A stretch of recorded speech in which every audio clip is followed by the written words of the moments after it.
అంటే బాధ్యత ఎవరిది? బాధ్యత పోలింగ్ ఆఫీసరు, రిటర్నింగ్ ఆఫీసర్ తెలియజేయాల్సిన అవసరం ఉంది. రిటర్నింగ్ ఆఫీసర్ వెంటనే స్పందించి మరి పోలీసు ఫిర్యాదు చేయాలి. ఎందుకంటే ఎన్నికల అఫెన్స్ చాలా సీరియస్గా తీసుకోవాల్సిన అంశం.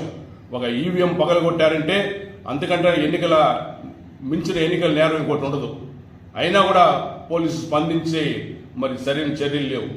నిన్న మొన్న 2-3 రోజుల క్రితం ఆ వీడియో బయట వచ్చిన తర్వాత అప్పుడు మాత్రమే ఎమ్మెల్యే పైన A1గా చేర్చి కొన్ని సెక్షన్లు పెట్టారు.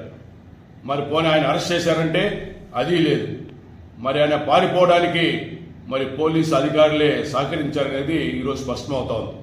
ఎందుకంటే ఒక ఎమ్మెల్యేని కూడా పట్టుకోలేకపోయారంటే ఈ రాష్ట్రంలో పోలీసు వ్యవస్థ ఎంత బాధ్యతాయుతంగా పనిచేస్తుందో మనం అర్థం చేసుకోవచ్చు. మరి ఈరోజు అటువంటి వ్యక్తి పిన్నెల రామకృష్ణారెడ్డి లాంటి వారు ప్రజా జీవితంలో ఉండడానికి అనర్హులు. కేంద్ర ఎన్నికల సంఘం దీనిపైన సీరియస్గా స్పందించి ఎవరైతే ఈవీఎం ధ్వంసం చేశారో బాధితున్నటువంటి పదవులు ఉన్న వ్యక్తి ఆ విధంగా ప్రవర్తించినప్పుడు అతన్ని మరి ఈరోజు అనర్హులుగా ప్రకటించాల్సిన అవసరం ఎంతైనా ఉంది.